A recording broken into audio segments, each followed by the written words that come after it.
Well, future roamers, welcome. Welcome to this place, my place. Where are you coming from? I'm from Dallas, actually. Oh my gosh. So you're a hometown girl. And where are you from? California. California. Surf? No. Oh, darn. Where you come from? Guy in the green? My dad's in the military, so I've been from everywhere. That's good. That's good. Two guys back there I won't ask because part of their blood is on all of this stuff that I make. Those are two of my sons back there. And where are you from, man? Canada. Canada? Yes. I know nothing about Canucks. Except I had one guy helping me one time fix my roof and he fell off through the hedge and got kind of banged up. So that's my Canadian story. You know what I'm doing. I'm just trying to warm you up, right?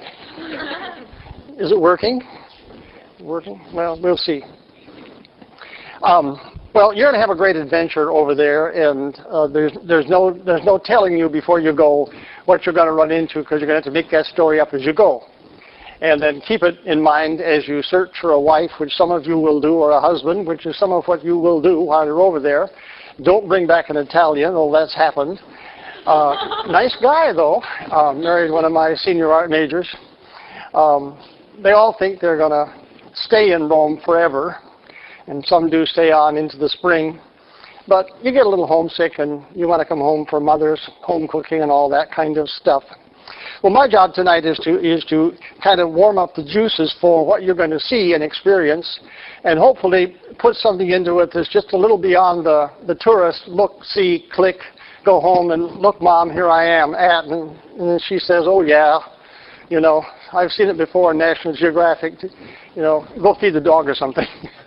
So put together something that connects three concepts that you'll run into in the incredible piles of art that are in Rome as a city and in Europe in general. But 90% of the great works of art were made in Italy throughout the ages. And 90% of that is still there. So you're going to run into things on the street. There aren't many masterpieces in Irving to bump into. Really aren't. But you can't turn a corner in Rome without running into something which is either a monument or historically significant. And you'll have guides along the way that will point out things that have happened in this house, things that have happened in that house, etc. So what I put together are some images in art that take images of the human body, which is very prevalent in the Renaissance forward, and the nature of space and the way space has worked with art and spirit. So we're going to put those together, and I'm told this now works. There we are. The art in Christendom that goes from ancient Rome up to early Renaissance is basically without an understanding of space, meaning it's without an understanding of virtual visual space that is for us today like photographic space, that you can literally see through a painting and look at a landscape. You can walk in and walk out and be inside of the story. So I've chosen a couple icons here. The Death of the Virgin is a very popular icon. Icons are going to run into you or you into them on your Greek trip. Icon is simply a Greek word for picture. So these are the pictures in the flatness of the early Christian world, which doesn't acknowledge things having a spatial existence. The buildings in the background are not really in space. They're a kind of a projection. They show you front and side, regardless of your viewpoint or your place on the earth. And people pile up, and you'll notice that the halos of the angels begin to cover each other. And that will become a problem when we get into sacred art and the nature of space. The icon itself, the Dormition of the Virgin, is one of the 12 festivals of the Orthodox world. It is about a legend, story, history, that miraculously on the death of the Virgin, all the 12 apostles appeared around her bier. And Christ is in the center, who holds a little baby body, which is the soul of the Virgin. The concept was that the soul is best pictured as literally a pure and innocent child. Another version is the harrowing of hell, in which Christ descends into limbo and takes out the first people who are in limbo. In the older church doctrine, limbo is that place where people went until incarnation and the opening of individual judgment. The first people in, Adam and Eve, are the first people taken out. Now, Adam and Eve are not portrayed as we generally see them, naked in the garden, but they're seen as an elderly couple. Adam on one side with the men, and Eve on the other side. Because it's an icon, then across the bottom are a series of patrons. What's seen here as a V in the center are really the doors of hell. The resurrection destroyed the doors of hell, and one of the ways that could be primitively understood is if you really want to unlock something, you take the door off its hinges. So those two doors have a little block at the top, which is a pin hinge in the Roman manner of having a wooden door with a spike into the floor and into the beam overhead. So that representation at the bottom is indeed that hell is now eclipsed. We jump all the way forward. And by the way, techies, you know about the proportions of photographs and slides, and unfortunately the last person who used this had a different space ratio than my PowerPoint, so everybody's going to look a little wide. They're stretched out. The aspect ratio of this is not true, so they're all pulled a little wide, so don't worry about it. This first real break into space, skipping ahead, is a story about Christ entering a city, and at the gate he was challenged for the tribute money, for the poll tax, or the tax that goes with it. And so he instructs Peter over here to go over to a pond, and a fish will appear, and in its mouth is going to be a coin. Now, every time there's a movement in art, like into space, or into glory, into some other attitude that's impinging on the story, you're going to get some kind of emotional hit in there. So take a good look at Peter, and at his gesture, me,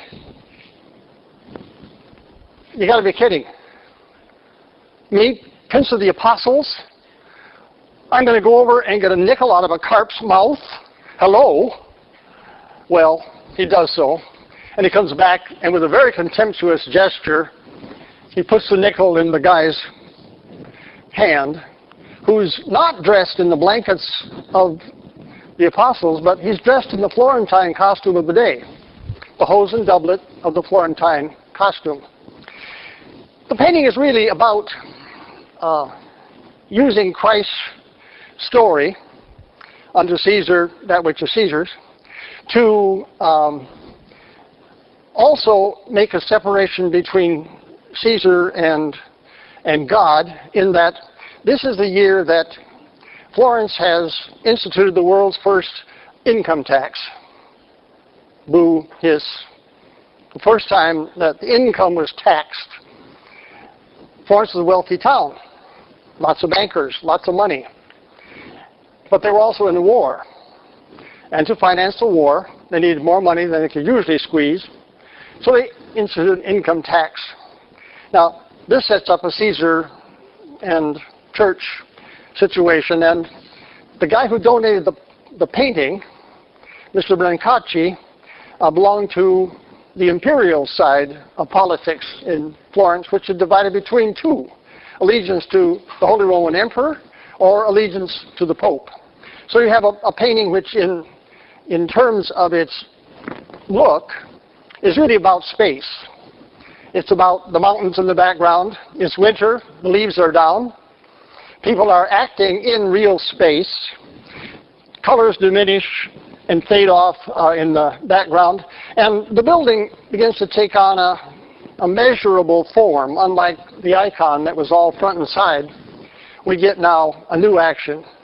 A new action which pulls three stories together. It doesn't worry about the unity of time and space, the Aristotelian business. It's telling the story for its own political attitude. Well, there we are in close-up. The faces begin to look a little bit like Roman sculpture, particularly John, who's the one with the short blonde dreads in the middle there, is right out of a Roman portrait. So not only are we beginning to deal with space, we're beginning to also recognize the way people look. And one of the great antecedents of this interest in body is Roman and Greek sculpture. People who did the body, as it were, very well. On the outside of that chapel are two Adam and Eves. Adam and Eve in the garden, and Adam and Eve driven from the garden. And they are by the master Masolino. And then when he died, his assistant, Masaccio, took over. Masaccio only did a half a dozen works, maybe 2 dozen, and then died in the plague at about the age of 25. So you're looking at somebody who had a very short career, and I invite you the next time you're in Florence next year. That's an old joke. In my years of teaching history of art, I used to make that comment, well, next time you're in Florence, go down to et cetera, et cetera, et cetera. And it got a laugh, because, come on, these kids are in Irving. Many of them never been out of Dallas County. And then one year, professors, we recycle our jokes. What do you do? I kept trying that story, and all of a sudden, no laugh. Well, nothing's worse than a performer who doesn't get a laugh on a guaranteed line, let me tell you. Some of you, any drama people here, you know how that works. Well, that was the year we instituted the Rome program. And suddenly the consciousness of the class was that, damn, I am going to be there. I am going to be able to walk down. I will be able to see this. And I had to drop the joke. So, whoops. Immediately in Florence, this becomes the big deal. How to replicate space.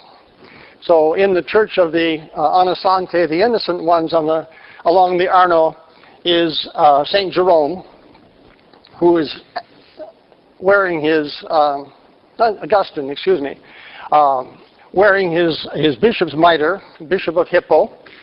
And on the wall above are open books with mathematical theorems, geometry work, an astrolabe for the star chart, the globe. And it's pitched at about that height, so that eye level, when you're visiting that fresco, is about where it is here, a little higher, so right at the tabletop, meaning that we're now able to put things in space apropos where we are. So we are connected to things in the picture by being able to identify the spatial relationship that's there. Anatomy comes in for a strong boost. The Verrocchio's Baptism of Christ by John the Baptist. And one of the angels on the side, the first one, is painted by the 14-year-old Leonardo da Vinci, who was trained in Verrocchio's studio. And it has in it, literally, the prediction of all the things that Leonardo was going to do. He had it all at 14. Terrible. Politics and space. We take an iconography of the Nativity, and for a crowd, we move in all the Medici boys. Grandfather and his son. Grandfather is adoring a child.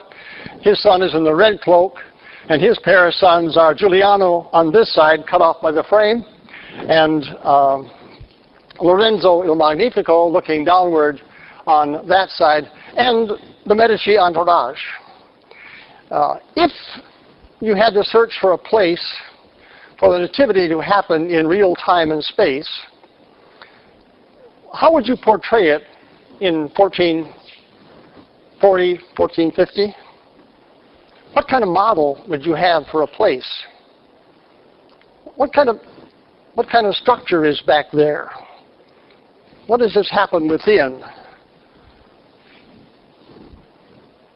A ruin. Why? We've just been through the 13th and 14th century Black Death, in which half of the population of Europe died. And so to put this into real time and space, where would the Holy Family go if there's no room at the inn? There are lots of empty buildings, lots of junk places around, places that are empty. And hence, the world as it's seen moves into the world as we should see it. Here we go.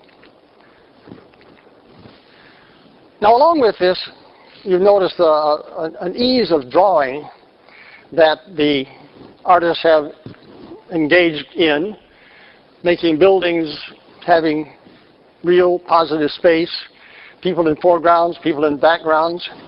And one of the things that is noticed in the imagination is that with the laws of perspective, you know, the way you draw a cube, top, side, right, and left. You got it, boy. You can imagine your eye, or you have to imagine your eye at some place in space looking at that object. If you want to have an image of the city and you don't have a mountain available, you imagine your eye in the sky, and a whole industry develops making maps, handy for warfare, making maps of all the major cities of Europe. So here's one of those published maps that allows you to see the city wall, all of the streets, the arrangement, the river that flows through it, and a map of Rome. We have this, by the way, in our storeroom. It's about that scale. It belongs to about 1725, and it shows Rome as seen from directly overhead. Major monuments that you can see easily are the Colosseo here, and at the top, St. Peter's outside the curve of the Tiber. But what's interesting for you to know when you now do experience Rome, that in 1728, all of this stuff that's white inside the city walls is empty. That's how much Rome shrank in the Middle Ages. It shrank to the curve of the Tiber. A little corner up there facing the Vatican, and that little gathering of houses and structures there is the area around San Pietro, which is right behind the white spot. Today, all of this is full, and that's a fast development from 1728 to now, and it reaches, of course, across the countryside. In the Baroque period, we not only record the view overhead, we also begin to understand the city in terms of solids and voids. And this map shows all the solid structures are where buildings are, and all the white stuff is piazzas or streets. And many of these you will kind of recognize. The Pantheon is the round one right here. Dominican Church is there. Jesuit Church is there. And you begin to see the city as a humble jumble, gathered, pushed together, with spaces and piazzas. It's a city that's ungoverned by plan, except for a couple of major streets. Now we move from that kind of acceptance of the city to a plan for how a city ought to be, when Brunelleschi is asked to put a new porch on a hospital, a foundling home, the Ospedale degli Innocenti. Now, there had never been a porch on the outside of a palazzo, because Florence was full of warring families, with a law that said nobody can be higher than 4 stories unless you dump stuff from your roof onto somebody else's place. That kept a certain balance, but palaces were like fortresses. heavily guarded on the lower floors, stables inside, storehouses inside, the family in the upper layers of the house.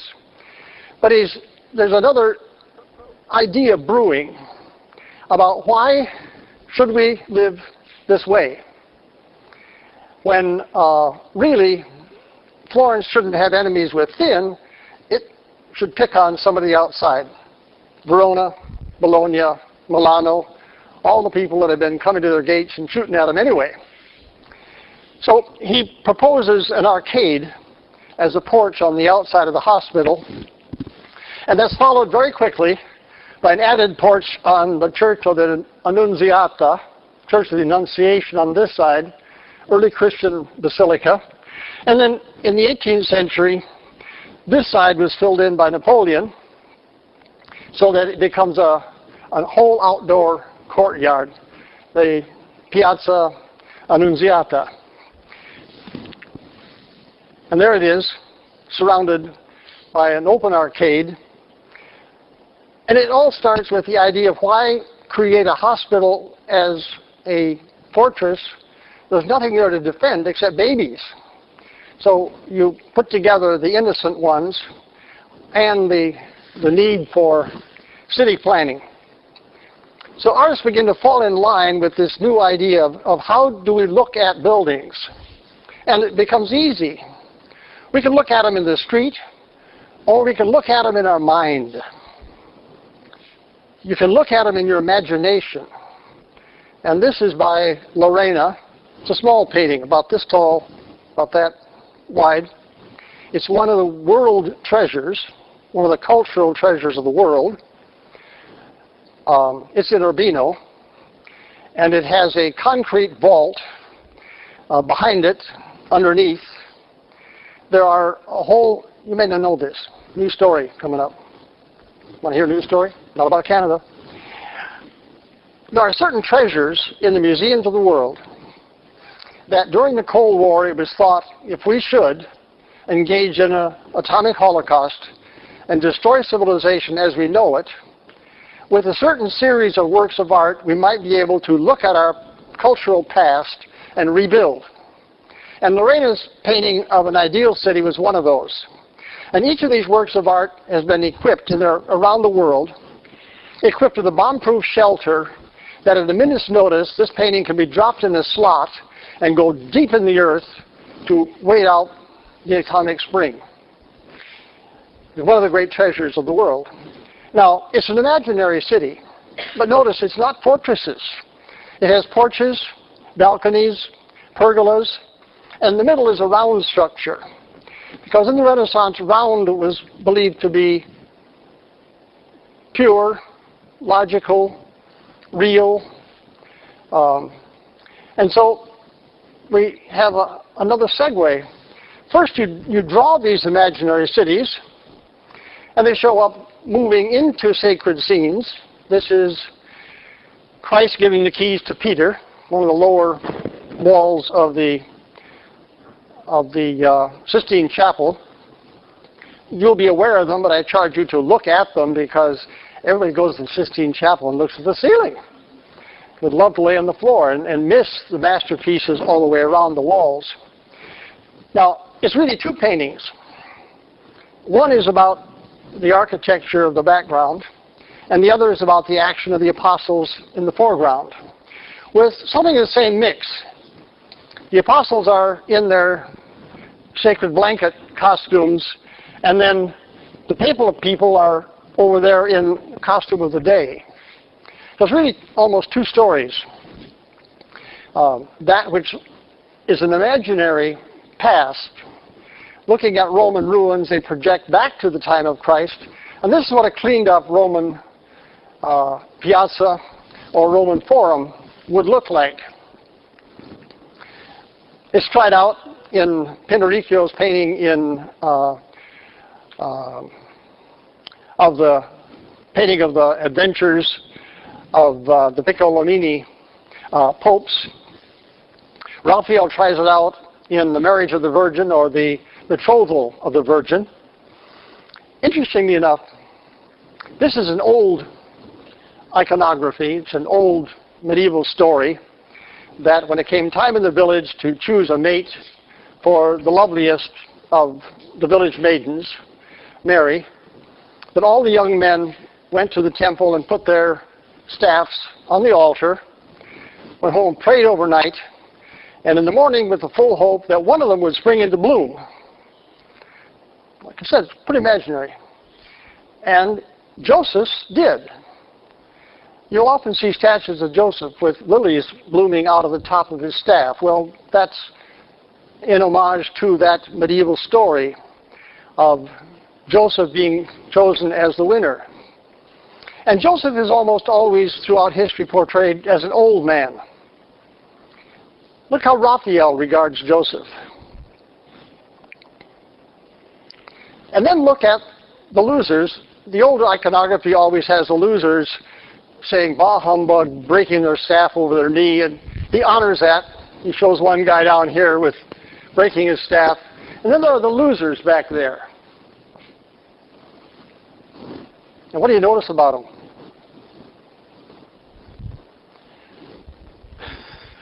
They're frankly losers. Look at Joseph. Can those guys compete for the apple of the village? No way. So he's also psychologically shifted the iconography at the same time, adding one of those ideal structures in the background. Now, he's gone one step further than the other guys who portrayed it. He's left the door open. The date of the painting is about 1498. In 1494, Magellan has been around the globe. So that, in a perspective, well, you know how you're taught to draw.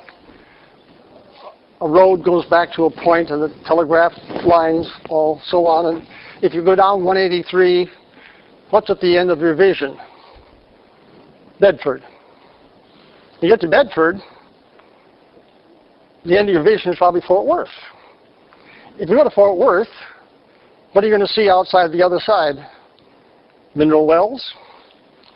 If you keep that up, where does your line of vision go?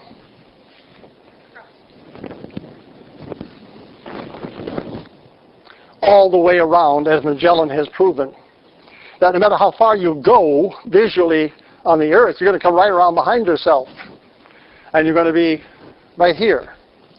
So he's accommodated the new science or the new technology, the new understanding of the world, by simply making the door a visual point of the painting, but also representing a new idea that you can't, in a sense, go that far. So what happens? The artist now becomes an architect. In the older medieval world, to build a cathedral, you had to be the master mason. The master mason trained with all the engineering to hold up Gothic structures, all the compression, tension that goes into the arch and the supporting arches and all of that. And now comes along a kid who can draw that building right down to every little detail, then give it over to the guild and say, build it. And they obviously can. So one of the things that's born in this period with the development of space is the architect as separate from the building trade.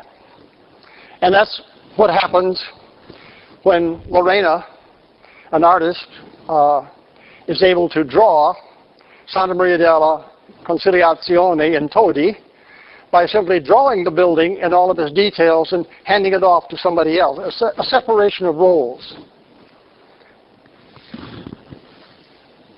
Another aspect of this new space is military. This is a fortress as conceived by the young Michelangelo, perhaps in his middle 20s, when Florence was invested by papal forces. Through a disruption in the papal line, Florence declared its independence, and the Pope set about to have war with Florence. And usually you had to defend a city with great, heavy, cassolette walls. But now we have gunpowder, and walls aren't going to do it anymore. walls keep out cavalry and soldiers and wandering bands of companies of out-of-work people. But there are no defense against gunpowder, which can blow up all kinds of things. So the trick is to arrange your battlements with fields of fire. Guess what? Those straight lines that you draw representing highways and telegraph lines, bullets follow the same direction. A bullet is a straight line for a while, but effective enough that you can aim and it will strike things down. So the way to defend a city now is not to build the walls, because that doesn't work, but it's to arrange fields of fire so your artillery can keep the troops and their cannon at bay. And the armed search then is to build bigger and bigger cannons. But the fact that when Florence needed to build its defenses, it didn't go to the fortress builders, because there's a new technology on the table called perspective. They went to the kid, Michelangelo, who understood how to put his eye in the sky, how to turn that into artillery fields of fire, and how to defend Florence. Other applications of it are to look at the Vatican Palace, halfway built, the Belvedere fortress, halfway constructed at the end, and a sloping series of ground elevations that's given to Bramante by Pope Julius to settle a new palace on. And his palace looks like this. Added as part of the wall on one side, a series of apartments, another narrow one over here, doubled the fortress so that you could have a matching building, in other words, symmetry, and then the hill slope begins to be the background for the festivals, and this happens to be a tournament celebrated in the court of San Damaso. And there's another tournament in the background, upper right, you see St. Peter's rising, Michelangelo's structure up to the dome, which is at the point of his death. Raphael's rooms are across the middle of that, and that'll be part of one of your campus visits. By being able to look down, you can straighten out almost everything. And one of the simple ways to straighten out a mess is to just double it.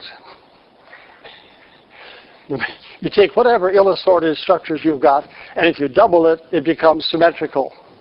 This was the hilltop to be prepared for a grand entry of Charles V, Holy Roman Emperor, on a triumphal visit to the city. He would come in the northern gate, go down the avenue, go up onto the Capitoline Hill, the site of the ancient capital, and then straight from here to St. Peter's on the pilgrimage route.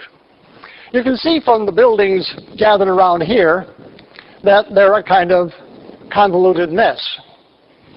If I could show you an older drawing of this, that clock tower in the center was on one end of the palazzo and then nothing on the other end. So Michelangelo doubles it. One stairway was doubled with the second, and then he builds a narrow structure in front of all of these palaces, and then a second one over here that's equally narrow because he's trying to hide the medieval church on this side. He creates then a symmetrical area and decorates the center with an oval, daring thing. Remember, the circle is perfect. The oval is suspect. So Michelangelo's late work, you're moving into some suspicious territory. Because the center is perfect, the circle is perfect because it has one center. Everything is oriented to that center. One God's in his heaven, one Pope's on the throne. Everything is perfect in the realm. Then along comes Luther, other people, and say, well, there are other centers. And in order to make an oval, an ellipse, you have to have four foci. 4 centers means that things are relative to other positions. And that's a pretty gamey world to move into. He also covered it with a star chart, which is a medieval star chart for working out your horoscope. I don't know how it works. It's domed very low so that the name of the place, Campidoglio, is the Caput Mundi, the birth of the world, the center of the world in the Roman sense. All roads lead to Rome, meaning to that spot. But he creates the oval as it's the head of the child emerging from the womb. The world is being born here as an oval relative to a number of things, subject to the stars overhead. There's the chart. It's minus the emperor, who's back in fiberglass. The old bronze one is now in the museum on the far side. And there's his plan for it. This is the drawing, engraving of the 17th century of his intention that was used in the 18th and 19th to actually finally complete it. It didn't happen overnight. Now, you're going to visit another 4 great paintings, and you've already had a lecture on the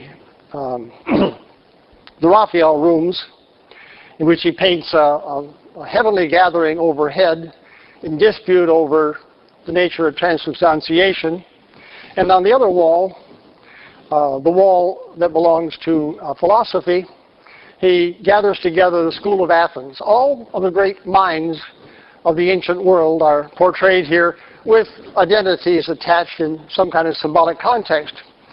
Heraclitus is shown here with a block of marble that's a little askew, and it's a portrait of Michelangelo.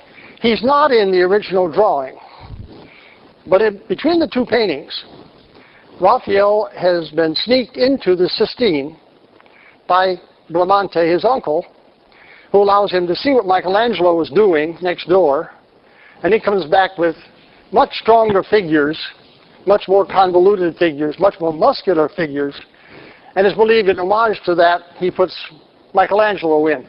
But he also characterizes him as Heraclitus. Do you know anything about Heraclitus? No? You're not expected to at this point.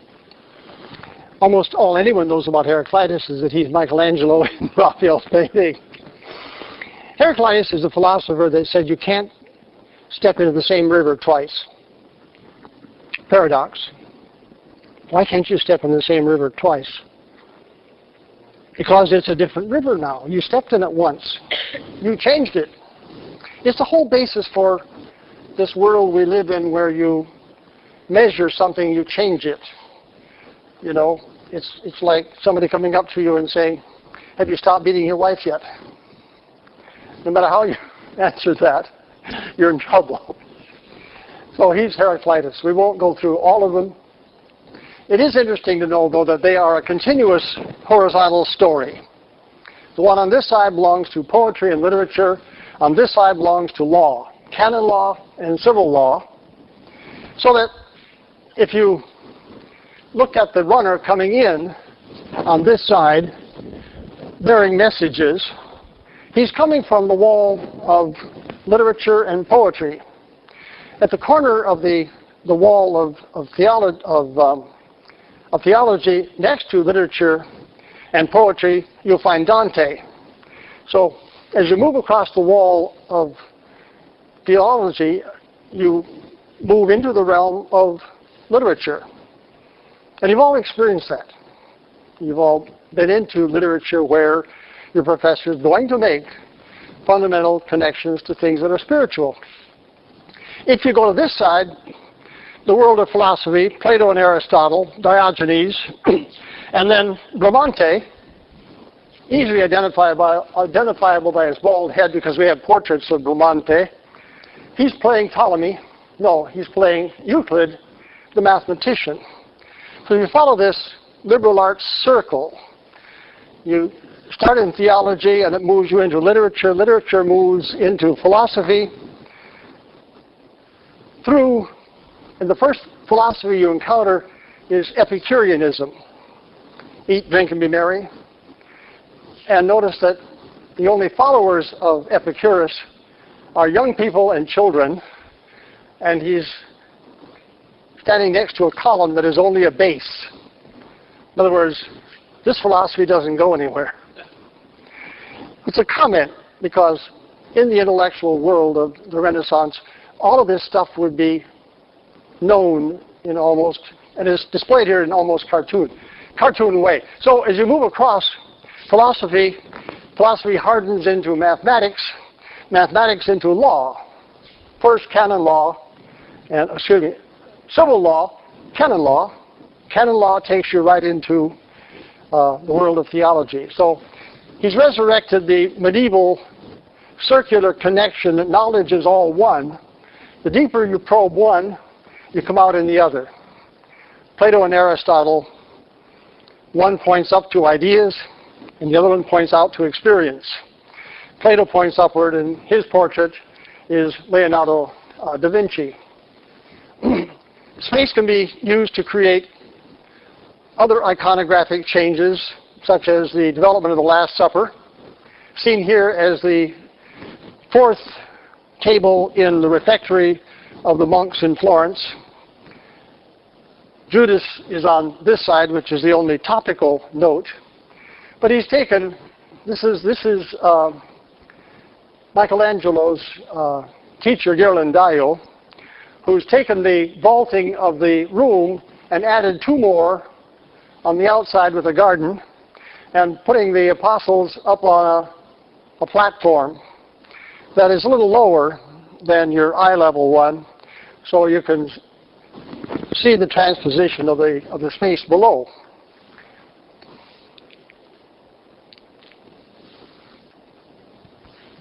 So far we get the human figure moving and shifting in the iconographies. We have space developing and is concomitant in the political and military world. Raphael does a crucifixion and then treats it as though it's an arcade in the frame, so that the scene is continuous across the pattern of the wall. Triptychs or three-paneled paintings were common, but they usually were three stories. He's taken the triptych format and flattened it out and allowed you to see through and then way back to a far distant landscape as well. A transfiguration by Bellini in Venezia, in Venice. The apostles and Christ are on the mountain, and Christ is transfigured, whiter than any fuller's works can get the garment, in discussion with Moses and Elias, set in a limpid landscape, which is the countryside around Venezia.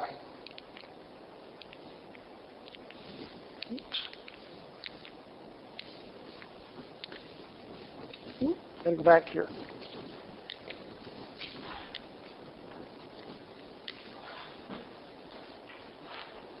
Oh, there we are. See how sadly they get stretched? That nice round tondo. This is done by very young Michelangelo. It's so far his only known egg tempera painting, until the Kimball bought one by the teenager Michelangelo while he was still in the studio, which was a copy of a northern print. So you can see a little Michelangelo in the Kimball in Fort Worth. Michelangelo takes these new developments now, developments of the body, developments of space, and an understanding of history, and puts them into a sacred context. And the context is to pick up on a portion of Christ's child life, the flight of the Holy Family on the flight into Egypt. Very, very popular subject in the Middle Ages. Mary on a donkey with the Christ child, Joseph and a servant or two passing through the countryside, any number of variations that are all quite literal. But going back to the idea of perspective and your eye establishing where you are in real time and space, acknowledging that paintings are now an opening of the wall to see through to something. I want you to look at the painting and tell me where you are seated. I should say where you are in the painting. Given the fact that eye level in a painting is always your eye level. So when I look down, I can see you stacked up in rows. If I move down, you begin to cover each other. So where are you in relationship to the Holy Family? Seated next to them. Where are you? Seated next to them. You're seated on the ground. Really good. Good one. You're wearing the shirt. Now there's an interesting detail by the frame. By the way, he also designed the frame, and it's the original frame of this painting. Across the painting is a kind of gray, almost erasure. I've looked at this painting, and I've always thought that it was a kind of blank erasure. Actually, it's a flattened kind of curb. It has physical dimension, although it doesn't vary in color. Along the front of it, there's a little trickle of space in the turf that tells you this is a flat piece of little sidewalk. What's behind them? First of all, it's a declivity. It's lower. And around the back are a whole series of nude young men in a quarry. Michelangelo is a sculptor. He's intimately understanding of quarries and how they work. The young men are curiously also very monochrome. There are no rosy faces there or red noses. But the important thing is the separation of the land between where the Holy Family is and where the young men are, and this other little fellow who could either be John the Baptist, young cousin of Christ, or Bacchus of the old world, because the portraits of the two in Renaissance painting are very much alike.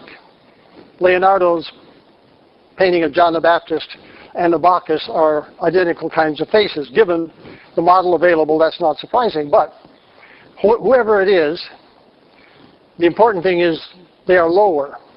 What he's essentially saying, and he treats these as a sculptor would, there are little holes in the composition, right up by the child's raised arm, right next to his foot, next to the Virgin's forearm. Painters don't poke holes in structures. They paint us all covered up. But sculptors have to open holes so that space will go around the figure. And you can imagine then, because you can see that there is space, that you can move around to the other side of the figure. So he's indicating the nature of universal space in this thing. But most importantly, he is saying that was then about the nude young men. That was then. This is now. This is one of the only Renaissance paintings that I know where the artist was consciously able to communicate what incarnational theology is. Hello? After the incarnation, it's a different world. And how do you say that? Well, the old world was beautiful, as evidenced by the search for beauty in the human body in the ancient world. Our knowledge of that beauty only comes from chiseled rock. The Greek statues, the Roman copies of Greek statues, all the bodies that are exhumed, that are perfect and beautiful, gym rats, all. But that's how we knew what the ancient world looked like. It's not the way the world was portrayed in those first icons without space. The flat vision to tell the story was sufficient. But Michelangelo is now telling you that that was then, this is now, and we sit on the ground with the Holy Family. We share the soil. Christ shares our soil, did share our, it's the basis for, well, how do I say this? New Pope Francis I has laid heavy evidence, or heavy emphasis on caring for the world, caring for the things of the world, the objects of the world, the peoples of the world. And that's fully consonant with the development of an incarnational theology. That was then, this is now. It was a wedding present to a friend. How about that? About this big around, in egg tempera. Now, Raphael does a painting of, it's his last painting. His last painting is the Transfiguration. It's in the Vatican Museum at the end of the Pinacothek. When you make a loop through it, you'll study it. It's the same image, Christ in white, with two flying figures of Moses and Elias. And then below them, the astonished apostles. And then below that, a second story. And the second story has to do with the scripture telling slightly after that of the epileptic boy who sees the apparition in Raphael's telling and is trying desperately to get people to look, and they won't look. They're all interested in the mess, all interested in his noise, but nobody will look at what's right in front of them, this magnificent image of the Transfiguration. Now, Raphael is a good Platonist. He's also a cardinal, by the way, director of the works of St. Peter's, great intellect, great peacemaker among many workers, and he's also aware of the myth of Hephaestus. You're going to run into Hephaestus in Greece next year. The Hephaestion is down in the Agora. On top of the hill is the temple to Athena. Hephaestus is the god of making. He's the god of techne, today, technology. Or we get the word from the Greek techne, to make. He's a god of making, and he's a lamed god. He has a club foot. And that is an old story, because if you possessed a slave who understood the miracles of metallurgy, metal making and formation, you were most likely to chop off his foot to keep him as a treasure so he couldn't run away. So they always picture the artist as a lamed one. What do you know about Van Gogh? What one thing do you really know? Cut off his ear, and we're satisfied. Because we like the artist to be outside and different, crazy, a little off. And in a sense, that's what Raphael is doing. He's adopting Hephaestus, the lamed one. There he is, with all the power in the world, architectural power, painting power, papal power. And he still says, they don't see what I'm doing. Wow, that's really potent. So he uses that double story to say no matter what is out there to see, there are people that will not look at it. So he gives us that notion, or that idea, that what the artist produces may not be terribly effective. Now this has been stretched, you've got that. This is my painting of the Transfiguration. It was designed 18 years ago when I designed the little chapel of the Transfiguration in Rome. I was actually at the table when a group of people just tried to decide what kind of name should we give the little chapel that we're building in the Palazzo on the Rome campus to be. We had a very fundamental mystery on this campus, incarnation, which was easy to come by when we wanted to avoid Good Shepherd. Dominicans wanted St. Thomas. Other people wanted Francis. But intellects in the campus thought that we should have a very fundamental understanding of what our faith and Christianity is all about. Christ came, and that made all the difference. Separated everything, the before and after, AD, BC, Alpha and Omega. And so we chose that mystery for the name of the chapel in Rome. Chapel of the Transfiguration, which had also been, by the way, the name of the little chapel that we used to use for our Sunday Mass or our evening Masses in Naphleon in Greece. It was a little dome church about this square, formerly a mosque. You could tell that because it was not organized north, south, and east, west, but it was spun over so it faced Mecca. It was built on to a Benedictine monastery that had been taken over by the Muslims and destroyed and rebuilt as their mosque. And then, with the coming of Greek independence, the king gave it to the Roman Catholic community for their worship space, and there it's remained ever since.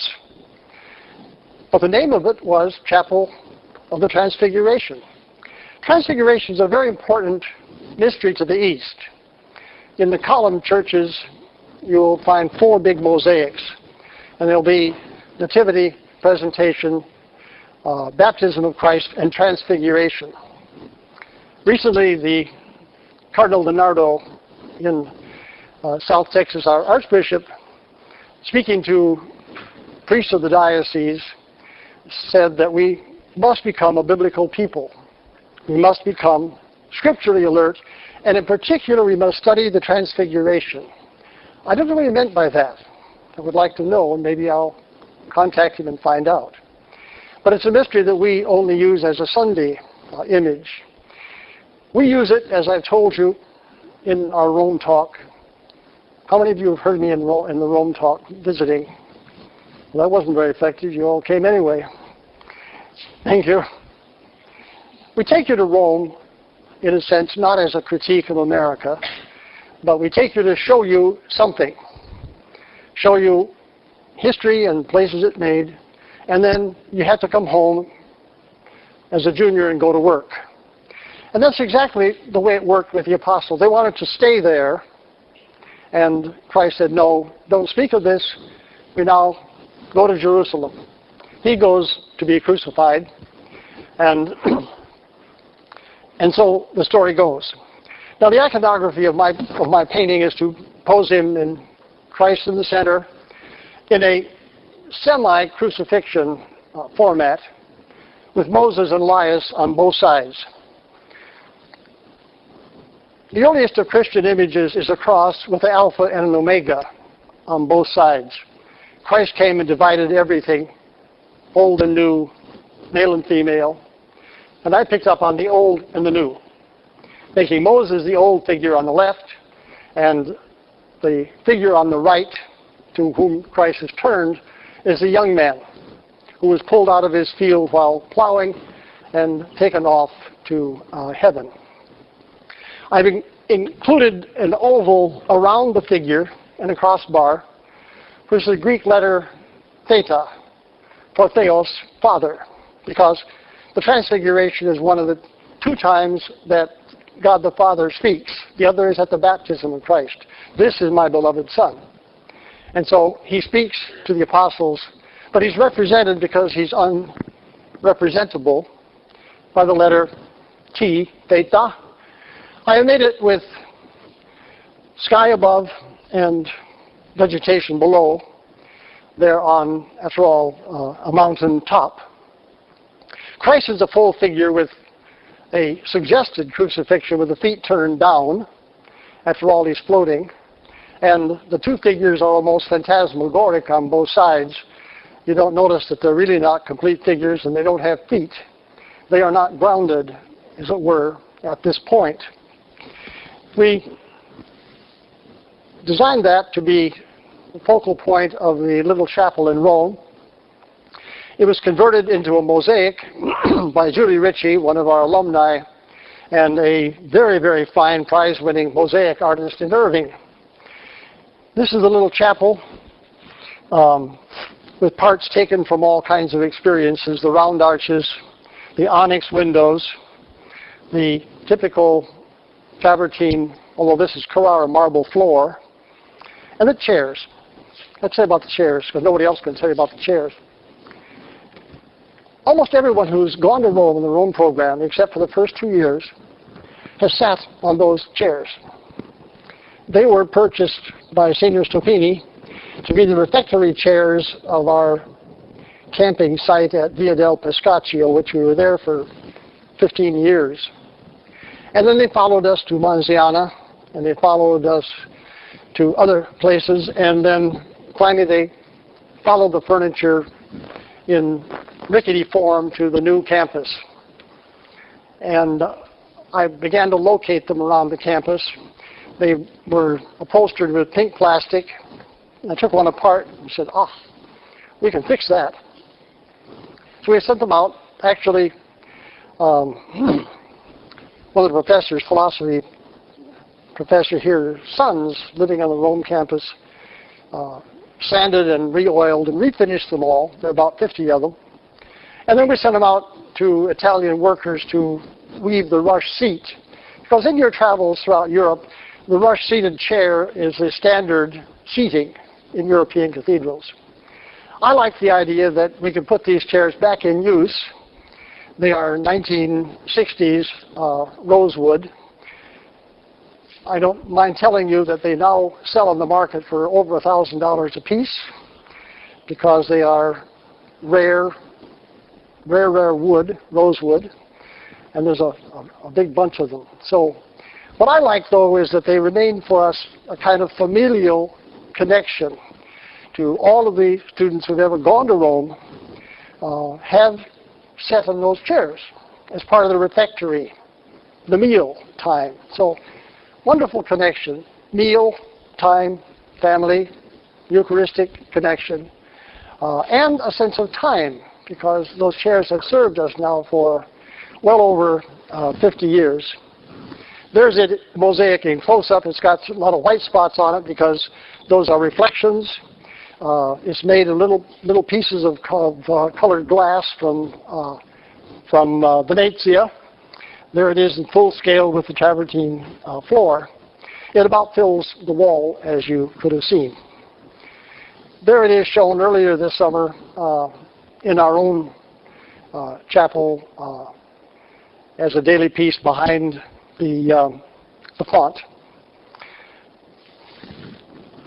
Whoops, I thought there was a black one. I'm sorry, I don't think it goes backwards. Questions, comments? What'd you learn? What? What'd you learn? Whoa, way too much, huh? That's heavy. Well, this is to connect the dots, was the second line of the title. And they are reducing your experience to experiences of space, which can be piazzas, the space in paintings, the space of your travel on 10-day as you travel all over Europe, the body, which will get tired, cold. It's really cold in Northern Europe in the spring, I'm sorry, and spring arrives quite late in Rome. So the body will get there, and the rest of it about your spirit will let you take care of that itself. So that's my short, happy story. Please have a wonderful time. Okay.